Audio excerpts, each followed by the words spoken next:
Batman, on a level, you could be the greatest individual in football history. We are back with another video. It feels like we haven't seen Ty and Biz in time, but we're back now. How you two doing? Yes. Oh, see, last time I was on the channel, bro, we were lifting up trophies, blood. Come on. FA Youth Cup final. Yeah, man. FA Youth Cup and that. Smart. Wait, you know when he said that? Yeah, I know people are going to think trophy. They're going to be triggered. They're going to hear you say Youth Cup. Yeah, Youth Cup, man. Come on, man. That was a good night still. Yeah, I forgot you done the watch along together, man. I'm glad to be back, man. It's been a break, obviously, for me and Biz, but obviously you'll be on Trafford Tunnel as well on the YouTube. But everyone, make sure you're locking into Statman, subscribing.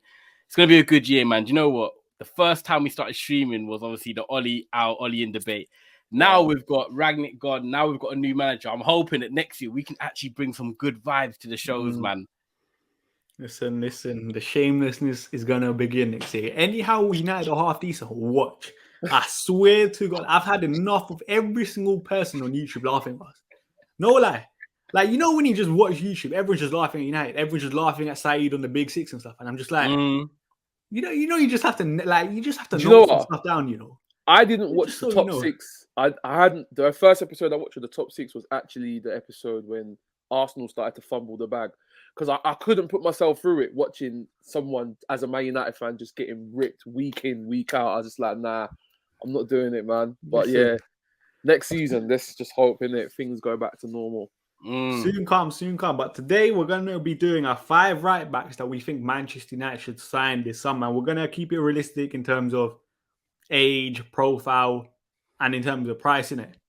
Yeah. We don't want to go like too unrealistic and say, let's go sign Trent Alexander-Arnold, even though he might be one of the best right backs. It's never going to happen.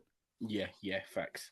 But let's get started. The first name I got on my list is Malo Gusto from Lyon. I think he's 19. He's played in midfield before, obviously in the academy.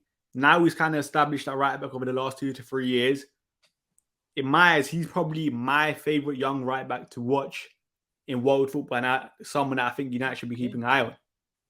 In terms of age, 19, as I said, he's got 4 assists this year in the league, 7 big chances, and he's kind of like the typical modern-day fullback in terms of he's good going forward. Defensively, he still has work to be done, but that's understandable for someone so young, and we've seen it with... I remember I watched Lyon versus PSG at the start of the year, and he was up against Neymar. And I think obviously he gave away a penalty against Neymar, which was, in my eyes, quite harsh at the time. But overall, defensively, he had a decent game. Obviously, Neymar had the better of him a couple of times, but he also done very well against him as well. And that was like the first time he really caught my eyes. Yeah. Do you know what? Yeah. I think when you look at a player like Gusto, who's 19, like you said, this is probably, I call it the breakout season. I feel like this was Gusto's breakout season. I'll be honest with you, the year before this, I didn't really know who he was. And I think to play against someone like Neymar, right, we've seen Neymar twist up the best right backs in the world right now. Like, no matter what, Neymar for me is probably one of them ones that's underrated in terms of, I think he's like top 3, top 5 players in the world. I love Neymar. However, forget that's another conversation. But when you look at Gusto at 19, taking on someone like Neymar 1v1 plenty of times in the game and holding his own, you couldn't probably give him a harder assignment when you're coming into senior football. Do you get what I'm saying? Like, if you said, right, name 5 left wingers that you've got to go up against in your debut, Neymar's not one of the names you want to be hearing. So for him to hold his own like that, I thought it was quite impressive. And I remember the penalty, actually. I think it was like a shove. And he kind of, it was quite dubious. But I think what impressed me, which is why I put Gusto on my list as well, was the 2 legs against West Ham. Okay, the second leg, which I think Biz will probably touch on, West Ham sort of, they done them, they went through. But the first leg away down in London, he was so impressive for me. He was one of the best players for Lyon that game. I thought his 1v1 defending was brilliant. I thought the way he read the game with a few interceptions was very good. And I thought he also travelled with the ball well. Like, he was able to play little 1-2s and keep the ball. And I think as a modern day fullback, you need to have a bit of everything now. Like, it's not just about being able to defend. It's not just being able to go forward. I think complementing your game with 7 out of 10s in all departments is something we need. And I think with the French market, we know it's not the most expensive for getting the Tchouaméni deal to Madrid. If you can snap up someone like Gusto at 19 for like 30 million and know that you've got a right back for the next 5-6 years, cool, I'm with it. So yeah, I've been really impressed with Gusto, man, and I'm excited to see how he does do next season. And even if he's not ready, just competition for Dalot. down that side. Yeah, 100%. No certain. Do you know, I've not seen much of him. The only time I have seen him was the 2 West Ham games, and no, I just saw someone who's pretty commanding for his age as well, and his ball carrying skills was pretty decent. I think he had a big part to play in the equalising goal as well.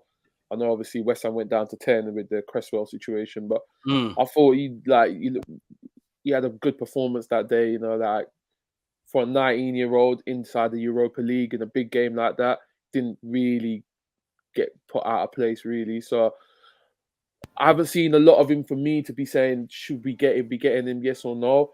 But there is something, I see something in him, and he has a bright future. And obviously, like Statman's mentioned earlier, with the Neymar situation going 1-on-1 against him and not being put out of place, he's definitely got something about him.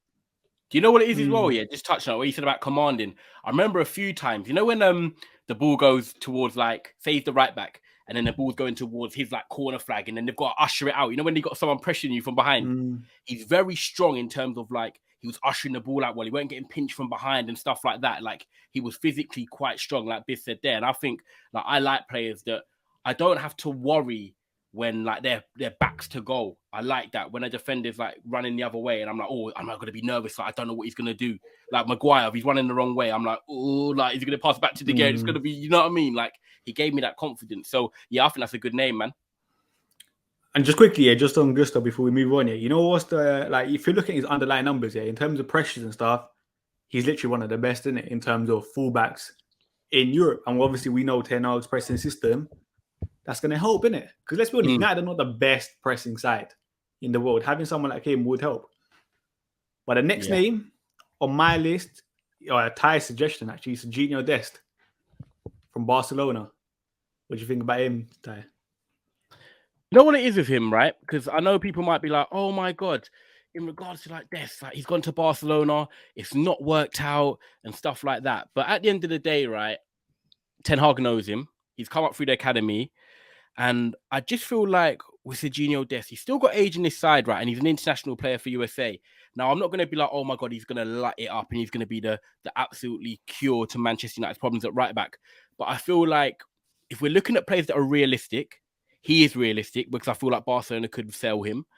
And I feel like he's got a point to prove. And I kind of like that. Like, he's not 29 with a point to prove. And it's like, oh my God, you know what? Is it the end of his career? He's got resale value. So I'm going with, like you said, realistic people and also someone that if it doesn't work out, you can move him on.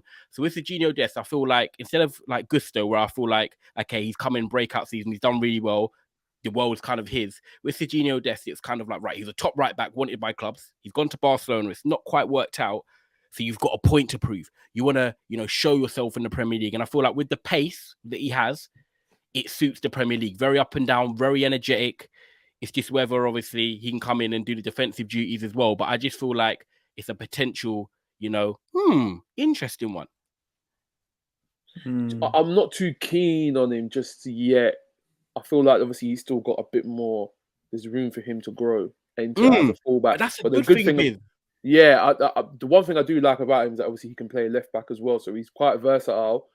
Like, I've not seen him a lot for Barca, but I've seen him more for the States. And for the States, he plays at left back. And going forward, he's pretty decent. Back there is times where, you know, he's getting caught out. But obviously, he's at an age. Obviously, he's worked under Ten Hag before, so it wouldn't be a bad move. But I'm not sure if it's what United need right now. I don't know if we're going to take.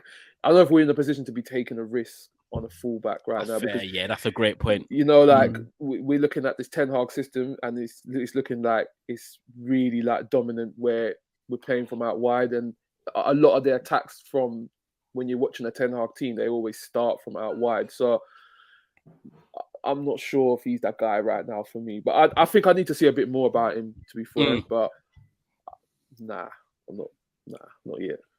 I can't. Originally, I was kind of like, I don't know, innit? But you know when Ty said the point about obviously he's played with Ten Hag before? Yeah. I think that does help, innit?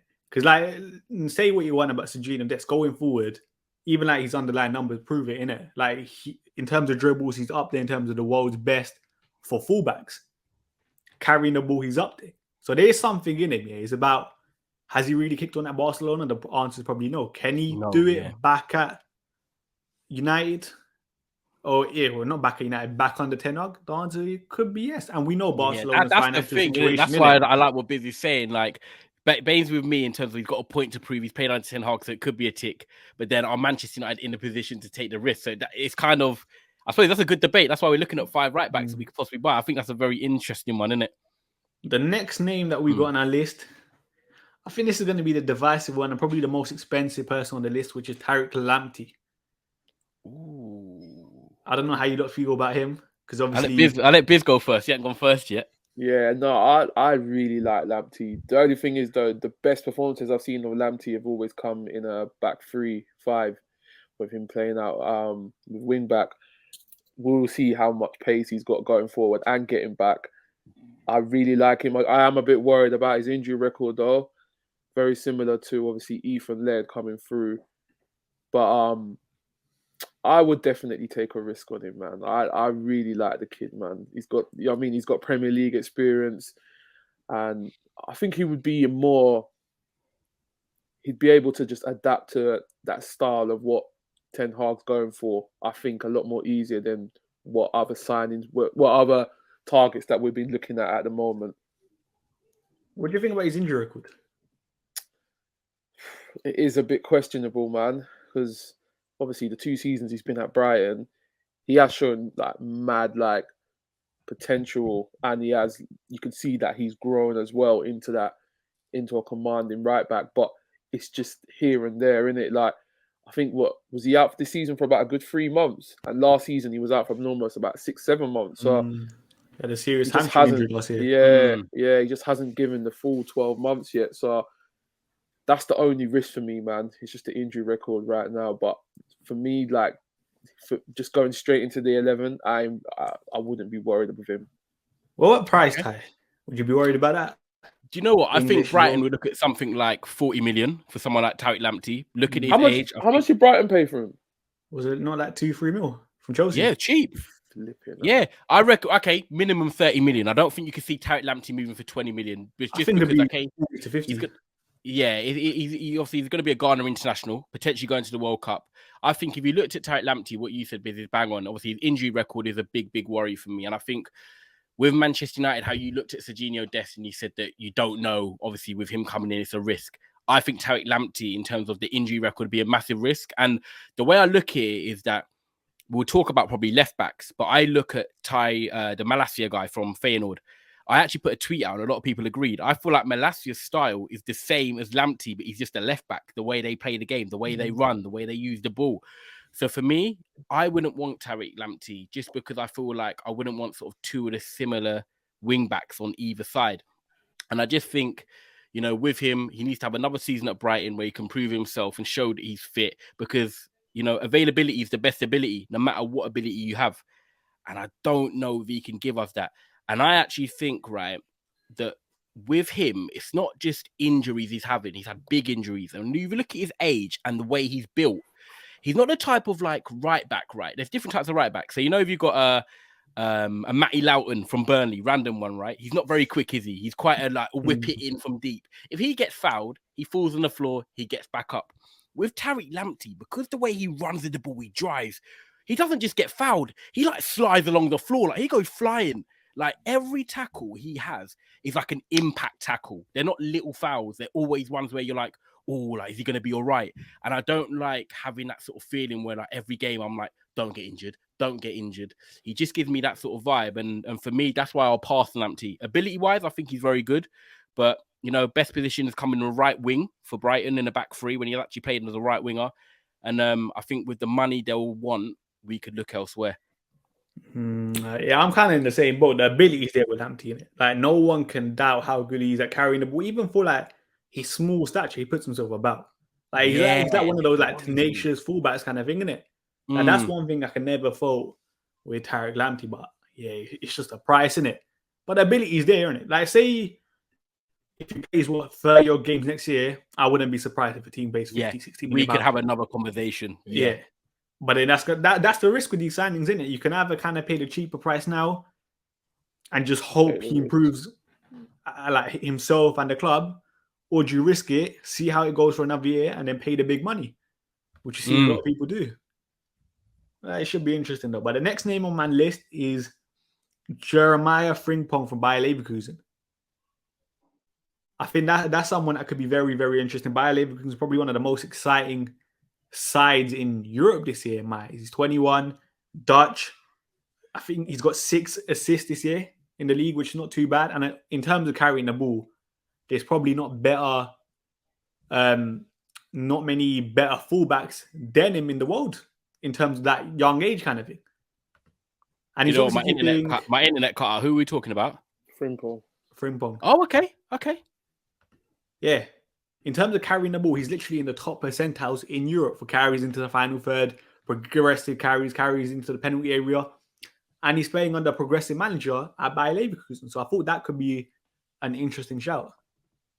I'll be honest, like, I haven't watched enough of him at Leverkusen to comment because I remember him breaking through at Celtic. Like, I genuinely remember him playing for Celtic, playing regularly, playing in a cup final and stuff like that. And all of a sudden, it was like he makes a move to Bayer Leverkusen. It kind of come out of nowhere. I remember the transfer, like, it was a bit like, whoa, okay, he started in for Celtic. He's just come in he's only not been there that long in terms of the senior side, and he's gone straight into the Bayer Leverkusen setup. And I just feel like with him, out of all of them, that's the one that I'd be a bit like, because I think even KJ asked me recently, what do you think of Jeremy Frimpong? And I was like, I feel like with him, if he comes to the Prem, it's not a Man United he goes to. He might go to an Aston Villa, and then from there, he then goes on. Or he might go to an Everton, and then from there, he goes on. Even a Leverkusen, I get it. They're a Europa League side.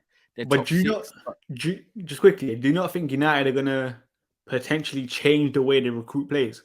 In terms of, it's not always going to be the big name. We've got a good coach now in Ten Hag, a player that's going to grow with the rebuild, a player that's going to improve over the next couple of years. I agree, but do I think Frimpong's that guy to be part of that? I don't. I need to watch more of him under Leverkusen though, because like I said, I'm judging him from a year and a half ago. In that age, a lot of players can develop, but I haven't seen or heard enough from him that I'm like, oh my god, he's a consistent starter for Leverkusen. When I look at Leverkusen, because I still like check the Bundesliga teams and stuff. How many starts did he make for Bayer Leverkusen this year? Because I didn't believe that he made a lot of starts. I thought it was like one of them ones where he was like a bit of rotation and stuff like that. He made 25 starts now. Yeah, okay, so 25 out of 38 or 36 games, then 36 games. So okay, he started at 2/3, but for me, we need more at Manchester United. Understudy to Dalot. Would you complain, Biz? We need someone ahead of Dalot, bro, man. Yeah, bro. Come on, man. We need someone ahead, and I ain't seen a lot of Frimpong, to tell you the truth, man. But like Ty was saying, obviously him being at Celtic, I think it would be easier for him to adapt it in the English football and being back into the English traditional way of obviously going to training and stuff. So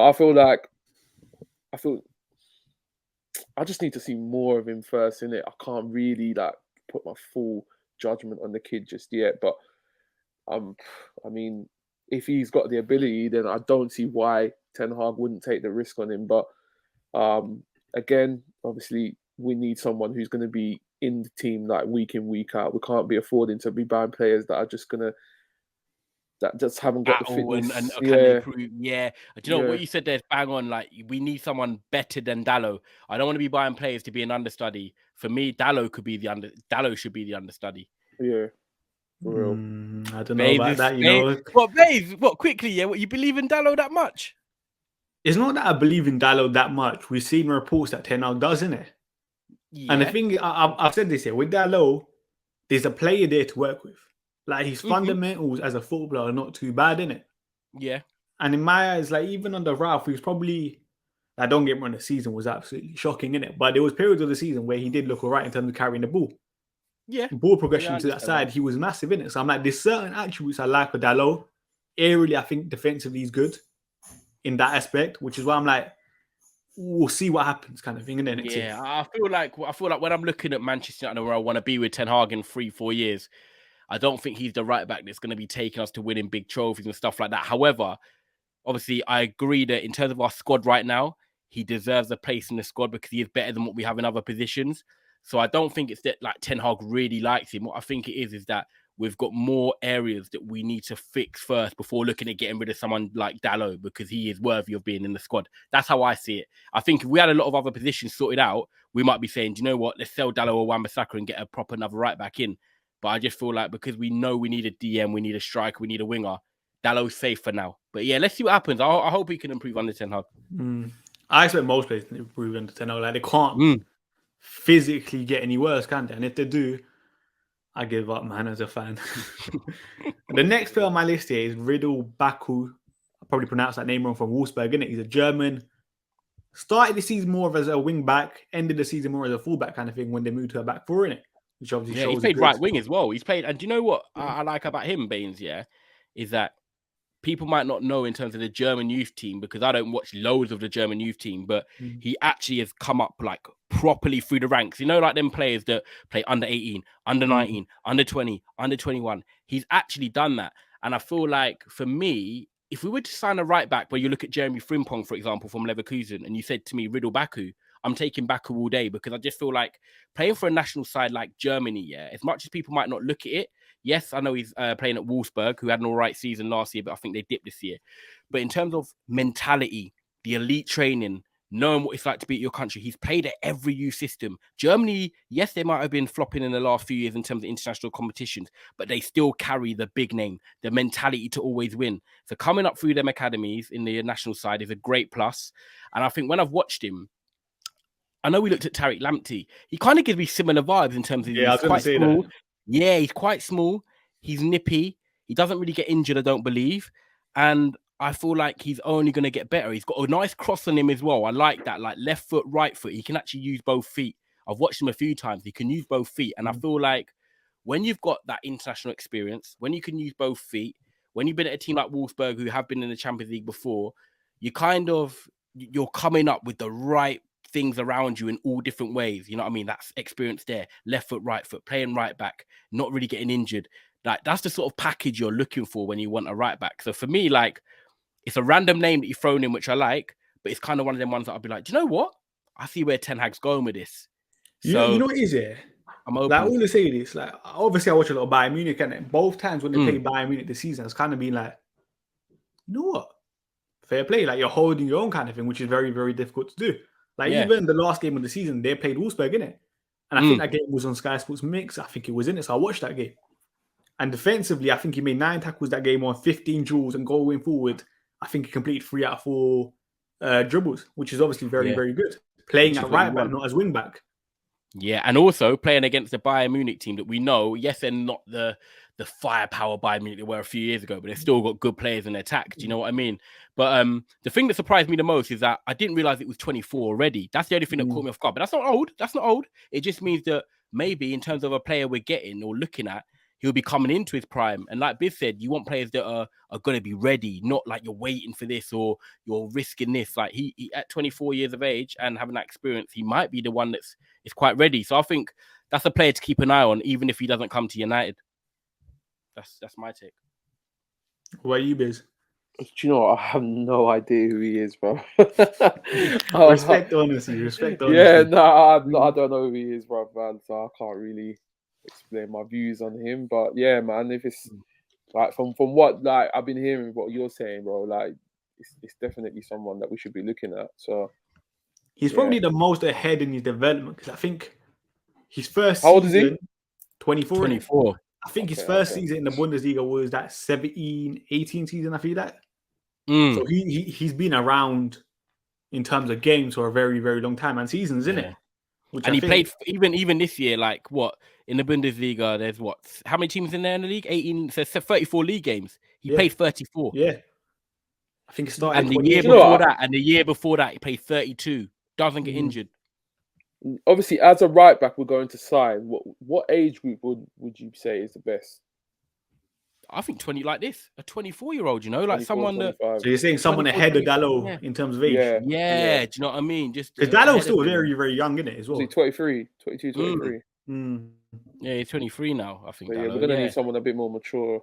Yeah, just a bit more Yeah, mature. that And will. also, like, if you're signing someone, I also want a different profile. So then if Dallo plays, you know what you're getting from Dallo. Bit more solid. You ain't going to burst forward just as much and it's quick. But then if you've got a little nippy one like this, home games, you might be like, you know what, we're going to be on the front foot. Let's just play the attacking team. Do you know what I'm saying? So, yeah, that's what I like versatility in terms of my team. You got Cancelo, you got Zinchenko, you got Cancelo, you got Walker. You just different.